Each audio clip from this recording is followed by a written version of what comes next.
Hi viewers, in this video I will show you how I replaced the flex pipe and catalytic converter assembly on my 2007 Volvo S40 2.4 liter.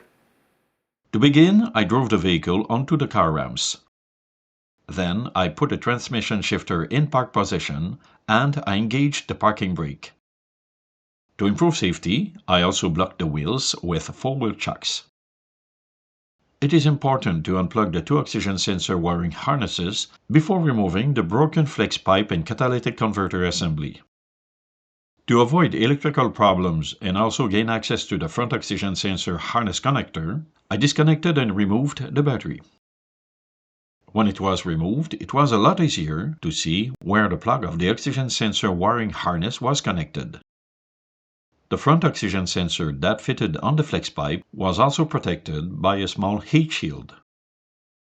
When I was disconnecting the harness connector, I properly depressed the locking tab, but I found it difficult to unplug it. Other steps had to be done under the vehicle before unplugging the rear oxygen sensor harness connector. Here you can see that I previously attached the broken bracket to hold the assembly. Up north, during the winter, lots of salt is added on the roads to melt the ice. This causes many exhaust components to be damaged by rust. To be able to undo or cut the rusted fasteners holding the flanges together, I had to remove two main parts first, the engine splash shield and the side impact crossmember. After, when the splash shield was removed, it was easier to inspect the rusted parts. Next, I removed the side impact crossmember before disconnecting the rear oxygen sensor. Only two bolts had to be undone to remove the crossmember. The wiring harness plug of the rear oxygen sensor is connected over the right side of the front subframe. This is a connector receptacle from the main wire harness, and this is the connector plug of the rear oxygen sensor wiring harness.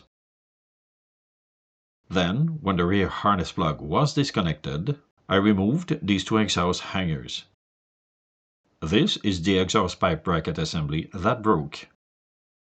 After a close look, I ordered a new assembly instead of fixing the rusted parts.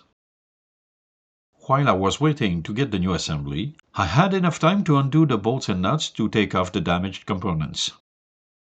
First, I removed some rust from the 4 bolts and nuts holding the flex pipe and the exhaust manifold together. Each head of the 4 nuts was quite rounded, so I used a nut extractor socket to undo 3 of them that were reachable.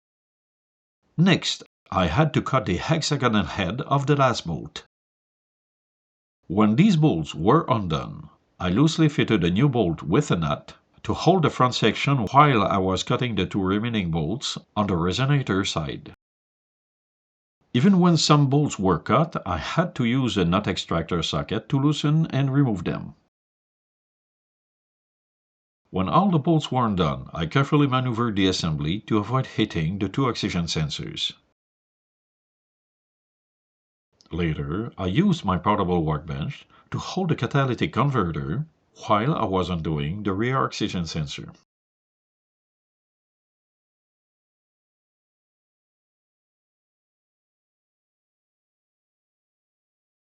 Next, to undo the front oxygen sensor, I used the bent vise to hold the flange of the flex pipe. I was also able to undo this oxygen sensor without damaging it. This is the front oxygen sensor heat shield. After, I went under the vehicle. The resonator flange was rusty, so I sanded and cleaned it before installing the new assembly. I did the same thing on the intake manifold side. 3 days later, I received a new flex pipe and converter kit that also included a rear gasket, an exhaust hanger rod kit, and fasteners. I found 2 problems. The first problem was the hanger rods.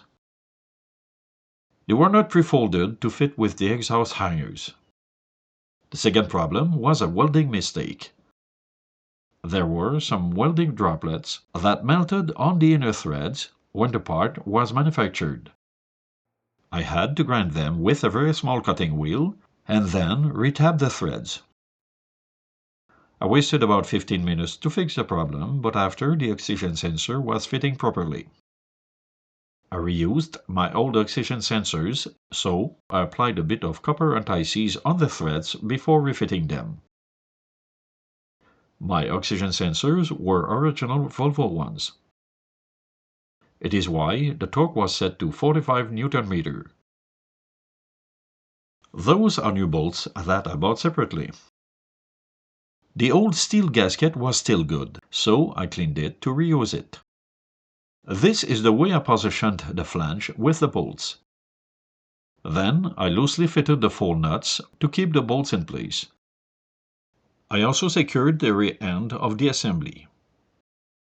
I tightened all the bolts while keeping the flanges and the gaskets well aligned. After that, I reshaped and installed the new hanger rods. These are the rods before I folded them.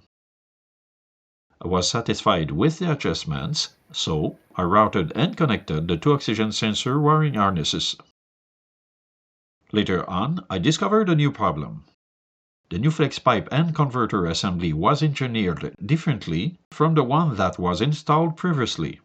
It was a bit lower than the old one. It means that the catalytic converter was too close to the side impact crossmember. To increase the space and solve the problem, I simply added the 3 big washers on each side of the side impact crossmember as shown.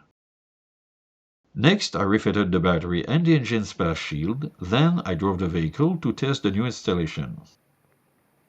Rusted bolts and oxygen sensors can be very difficult to undo, so take time to examine the parts before deciding what to do.